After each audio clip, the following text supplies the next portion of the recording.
You are now tuned into the Boxing Bros. Listen, I'm Caden. This is G Sunday. It's G Block. But unfortunately, this is also C Block because people run into the police, okay? And that's why you got to be careful these days. I'm here with my co-host. You already know who it is. It's Commissioner Trill Dollar Bill. You know how I'm rocking every G day. It's LLG for life. You already know who it is. You know what I'm saying? Trill look like he's afraid to leave his fingerprints anywhere these days. Listen, I'm scared. Listen, it's getting real tricky out here. You know what I'm saying? Bro. You know real what? Tricky for a gangster. I might have to take action. You know, exactly. People calling the police. You see how it is? Things ain't the same. People out here. People out here calling the police. Hold on a second. Let me get this on here. All right. So anyway, the first topic we're going to discuss on Boxing Bros is Devin Haney sues Ryan Garcia. And so it's crazy. Devin is suing for battery, unjust enrichment, fraud, all types of things. And so there's some people rocking with him. We're going to find out what side you're on. But the first thing I thought about was this right here. So if you take a look at this right here, this is Devin Haney and Ryan Garcia. Now take a look. You saw Devin put hands on Ryan, which is a battery. A battery is a harmful or offensive contact made with another person. So you saw there, he did that. Now, that's nothing new. We saw that with Canelo and Caleb Plant. Even Mike Tyson bit Lennox in their little scuffle that they had. We've seen this happen throughout boxing all the time. The only difference is people never really sued or went to court over it. So here's a video of Bill Haney. And this is Bill Haney talking about what was going to happen before the fight. So let's listen to what Bill Haney had to say. Enough's enough. I told my son, go in there and kill him. And that's what it's going to be. So any parents or if you don't want your kids to watch this shit, then put them to bed. Because that's what we're going to put Ryan to. We're going to finally put him to bed and that bullshit that he's been doing. Ain't no boxing no more, Danny. The boxing shit and the boxing, and it's a fight. And Mr. Ryan Garcia, bring your punk ass to the center of the ring. And that's where it's going to be decided at. Enough's enough. And so that was said on April 16th, and that was 4 days before the actual fight. He was saying that they're going to kill Ryan Garcia, and it's not boxing and all that type of stuff. So now we're going to go to this right here. Now, this was after the fight. You see Devin Haney, he's at a carnival. Let me turn this up. And you see Devin at the carnival with his boys. You see Devin swings right there. That's someone at the carnival. Here it is. Devin swings, and then his crew jumps the guy. Here it is right here. You see them jumping him. Let me mute that because I don't want the music. But you see them jumping this guy, putting hands on him, and you see Devin walking away. This guy who is at the carnival or works at the carnival got jumped by Devin Haney, an alleged millionaire, and his crew, and he didn't even sue Devin Haney. So, all right, now we're going to take a look at some more stuff. So this is what Eddie Hearn had to say about Devin Haney suing. So Eddie Hearn on Devin Haney suing Ryan Garcia. This could be a really pivotal moment for boxing because people have said in the past when a fighter fails a drug test and goes through with the fight, should there be a legal action or police action against that fighter? If Haney wins this case, I think it's going to really start to deter fighters from taking PEDs. When Ryan Garcia gets a 1-year ban, it's no problem. Few months off, and then you're back in camp. But if you lose tens of millions of dollars, it puts a different spin on it. So the source is Charlie Parsons. So that's what Eddie Hearn had to say about that. All right, so now we're going to take a listen to, or we're going to take a look at this right here. And this is a interview with Bill Haney. We're going to listen to what Bill Haney had to say during this interview right here. This is a completely different interview. Let's listen. Floyd, you can keep talking that money shit if you want to. Yeah. Floyd, you can keep talking that money shit if you want to. Yeah. It's somebody coming for the Mount Rushmore of boxing, and his name is Devin Haney. Yeah, 2-division world champion, undisputed champion, checking a bunch of money, man, and taking care of his team, man, by 25. And guess what? We ain't had no problems with no contracts, no disputes, no broadcasters, no none of that. Just the Devin Haney era. Don't ever mention Floyd Mayweather to me. So this is what makes me laugh, kind of. People want to make it seem like they're running around calling people names if you're not backing Devin Haney. It's like, oh, if you're black, you're automatically supposed to be backing Devin Haney. Well, what about how Bill Haney shooting these shots at Floyd, how they disrespect Tank, how they talk about Shakur? Look at the shots he's shooting at Floyd. And isn't it funny how everything he said end up happening, the opposite end up happening? It's almost like karma came, right? So when you act like people dislike Devin Haney for no reason, like you really got to check yourself. So almost done, and then I'm gonna let you out the gates, Trill. But there's a lot with this situation. So here is Devin Haney in the ring, and watch how Ryan Garcia tells Bill to stop it. Look at Ryan says, "Come on, Bill. Stop it, Bill." Bill's like, "Nah, let it continue." So more damage ensues on Devin Haney. But it wasn't like Ryan's intent was to hurt Devin or destroy Devin. He even begged Bill Haney to stop it, and Bill didn't stop it. So, yeah, I think that's all we got for that, Trill. So, Trill, after all of this, what is your reaction to Devin Haney suing Ryan Garcia? Do you think he's a trailblazer? Do you think he's blazing a path, or do you feel like what is your take?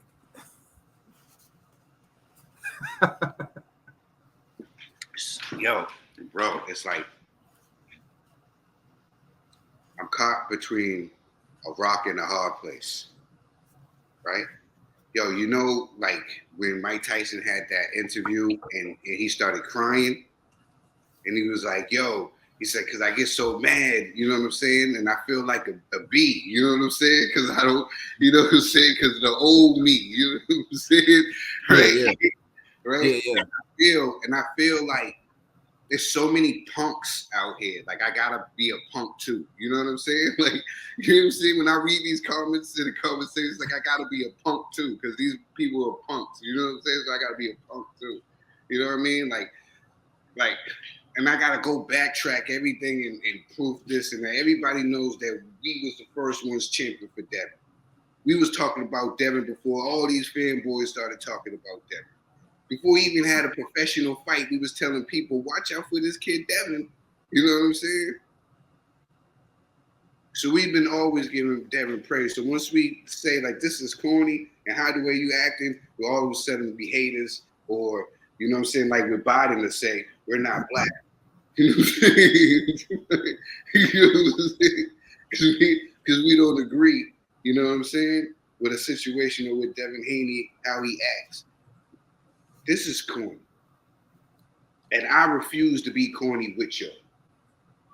You know, like, for real. You know what I'm saying? I get it. You know, it's boxing. You did all this. I don't feel I picked you to beat Ryan. I said it would be a master class. Ryan didn't have a chance. I thought that you would outclass and win every round like Canelo did Belling. It didn't happen. Your daddy said that you was going to go out there and kill him. Y'all even said it together. He said it by himself. I said it multiple times. It wasn't just one time that you said you was going to kill him. You got 1.5 million. And you said he wasn't going to make weight. You did all this stuff. You know what I'm saying? And now you're going to turn around and sue. Won't you get back in the ring with him and put him on his butt? Get it back in blood. You know what I'm saying? Get your respect back. Get it back. Yo, I want to tell you about a fighter, man. His name is Miguel Cotto.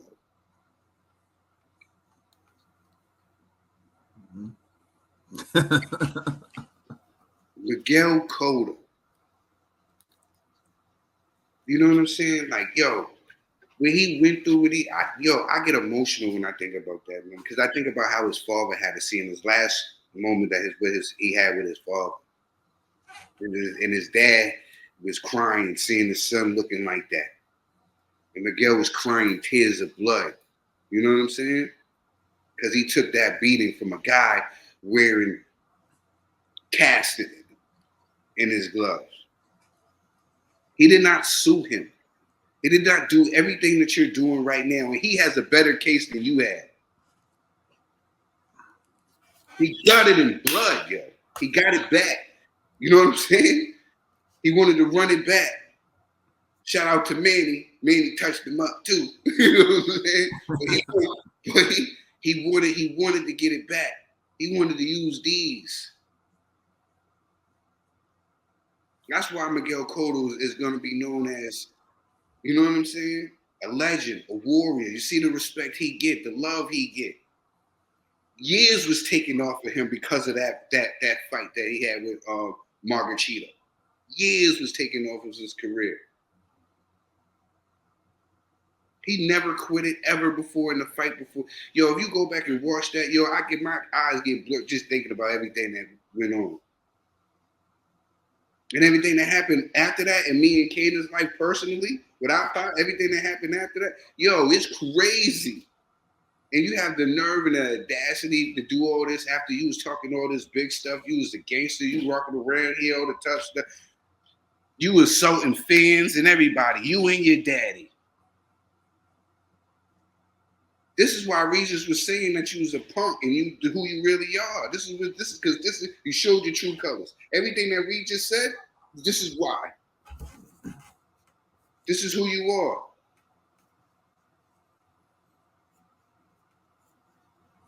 This is who you are. You're no different than the people in the comment section that don't show their face but want to talk tough. You're no different than them. You're no different than them. For real, you're no different than them.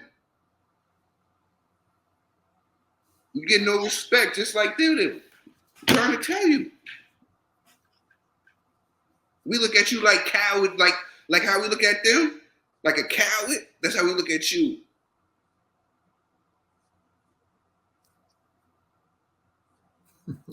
This is disappointing, yo. This makes us look crazy. No wonder they got the guys from around everywhere else from other countries sitting here making fun of us and trying to demasculate us and make us look, because you doing stuff like that. And now see the memes and stuff like that. You letting all these different people from different places, from Mexico to UK and all these people, they making jokes about us because you doing silly stuff like this. Some of them have sympathy for Devin. Some of them are, defending them. This is crazy.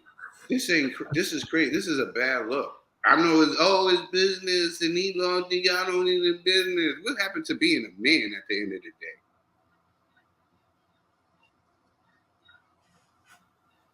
I don't know what y'all gonna do for your respect, but I'm gonna die for mine. You know what I'm saying? I don't know, man. This is crazy. I don't know. This is a new day in boxing. Instead of getting in the ring, you'd rather sue and say boo-hoo.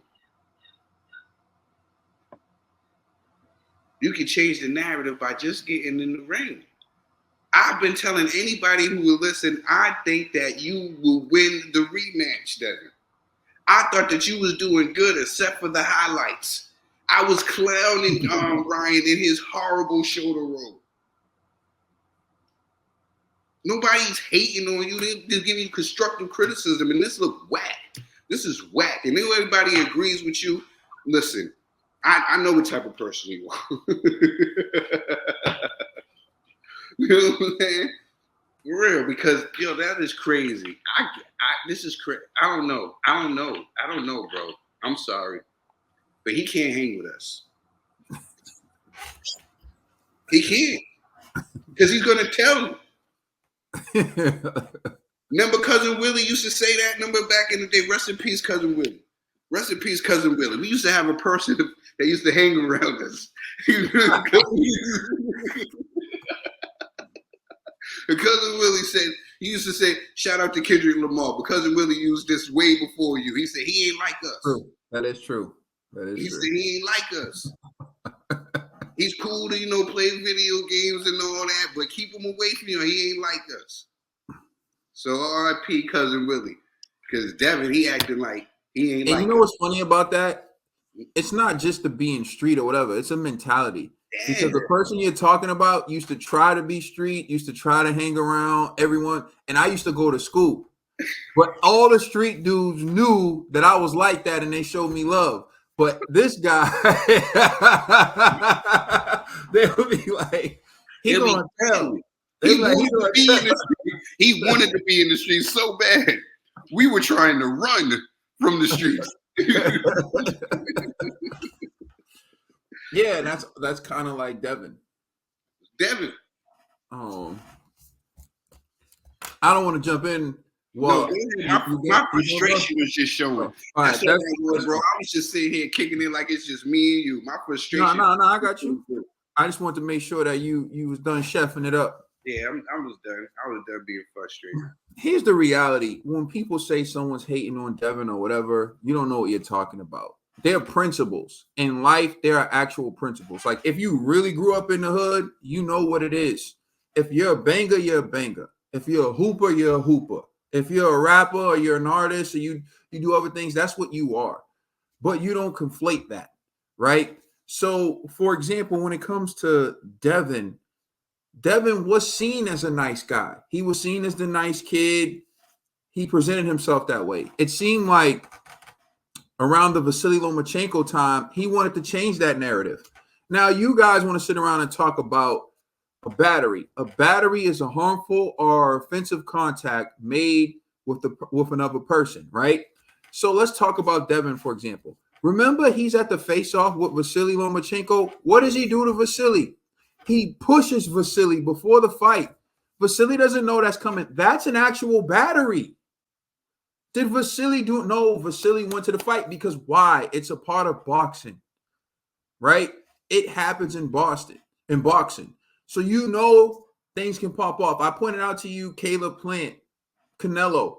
You see them now, they cool with each other because once you fight each other in the ring, you respect each other. Caleb got knocked out, but he respects Canelo, and Canelo respects him because he gave Canelo a tough fight, right? This happens in the sport of boxing. So you see Devin Haney with Regis, and now they talking that street stuff and whatever, calling him a private school kid. He beats Regis. Now go back and watch. We give Devin his props. He looked great in that fight. I've always said he should run with the private school kid thing. If he was running with the private school kid thing, him suing would be all right because that's what you would expect from a private school kid. But what has Devin been doing? He's not from Henderson, Nevada. He's from Oakland, California.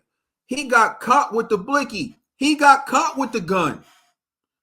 His dad was talking to Floyd saying, we 50-0 in these streets. We from these streets. You talk all this street stuff and then you go run and sue. And that's what I'm talking about, principles. The principles of the street. You talk about any gang anywhere. When someone murders one of their own, they don't give the cops the information to go and arrest that person. They say nothing. And then they go get it back in blood. That's everywhere where real gangsters reside. And even if the cops get the person, right? What do the ops say? Free him. Free him. Exactly. So again, principles. What principles do you play by? You can't mix the street life versus the boxing versus either you all in one or not. There ain't no such things as halfway crooks, bro. There ain't no such thing as halfway crooks. So you can't do that. Like, you know how they say you don't play boxing? You can't be toting the blicky, getting arrested for the gun. You can't be talking like we gonna kill them. We like that. Oakland, California in the house. And as soon as something happens, now you want to run to the police. And again, Devin has a history. And this is where, as an attorney, I'm going to give you some game. Like, I tweeted about the whole consent thing, and then I hear other people talk about it. It's fine. But I'm going to give you some game. At the press conference, when Devin pushed Vasily, when he smacked Ryan Garcia in the face, that's an actual battery, because that's a harmful and offensive contact that they did not consent to. They were not expecting it. They didn't know it was going to happen, and he put hands on them. That's an actual battery. Now, in a boxing match, it's a sanctioned fight, and you actually sign paperwork where you consent to battery.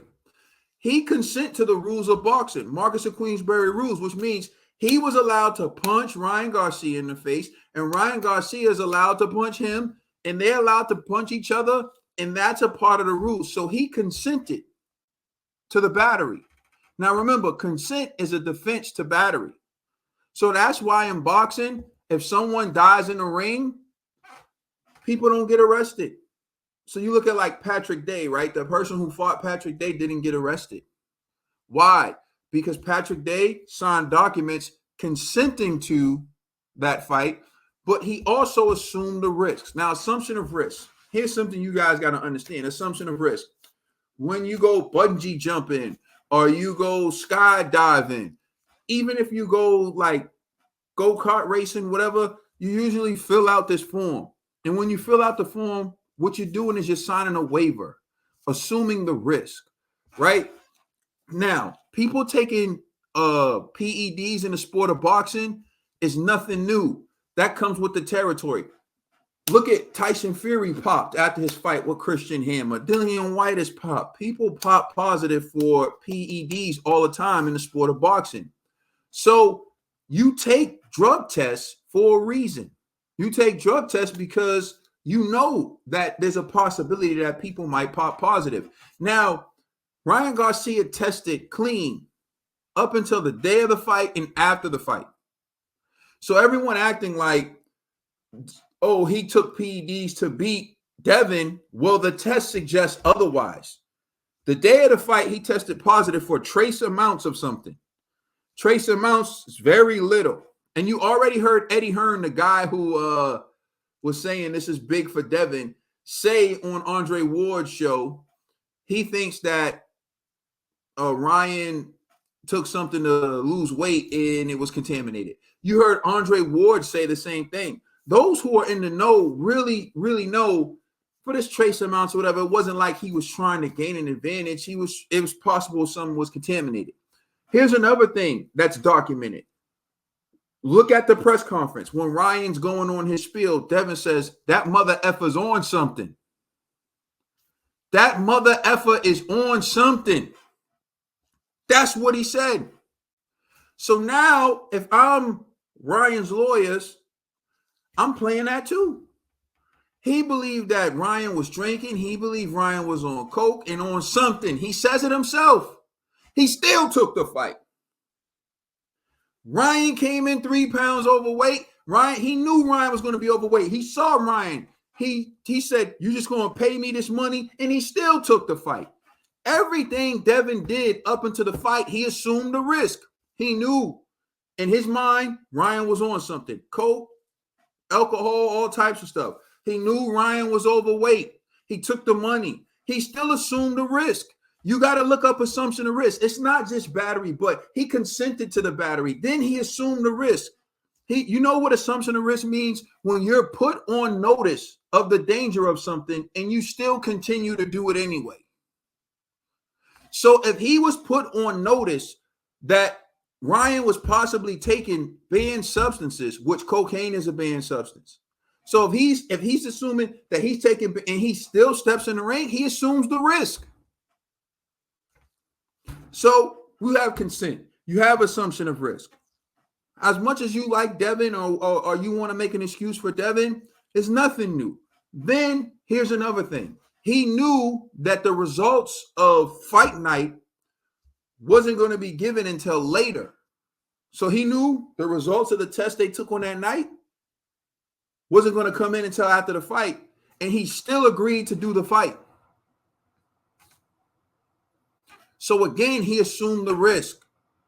It has nothing to do with Ryan. Ryan did everything he was supposed to do. He took all the tests he was supposed to take.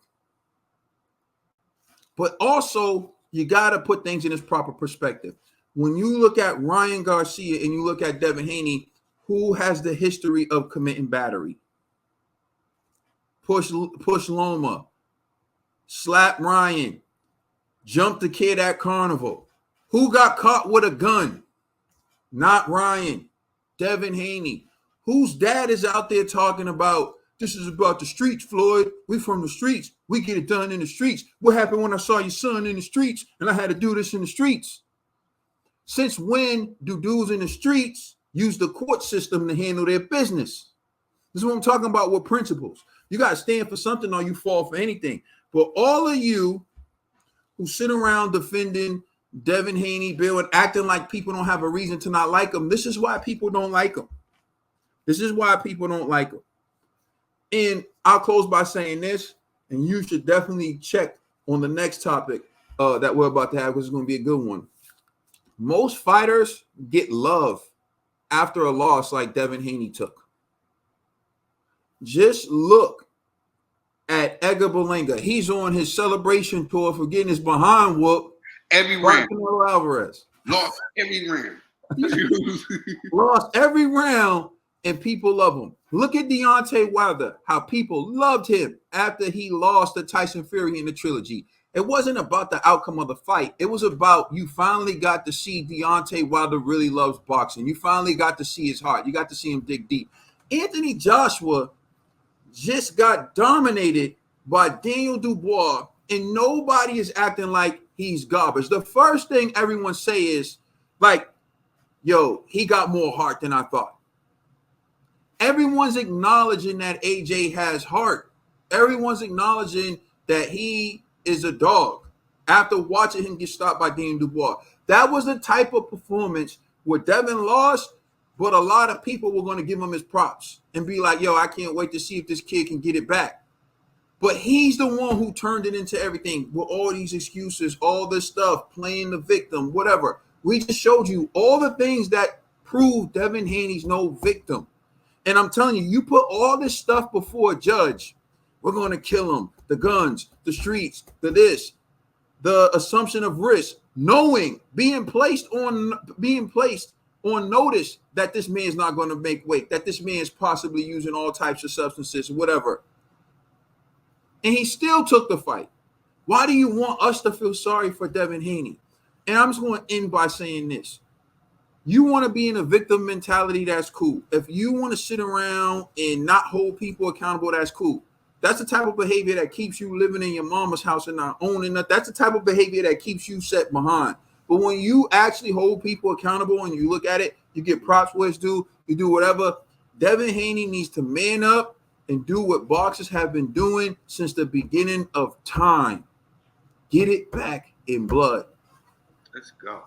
Let us know how you feel in the comment section. Please like and subscribe. Check us out on Instagram and Twitter. And please check out our podcast on all major streaming services. I'm the commissioner, Trill Dollar Bill. It's my brother Caden. It's LLG for life. We the Boxing Bros. And we just getting started. Get it back in blood.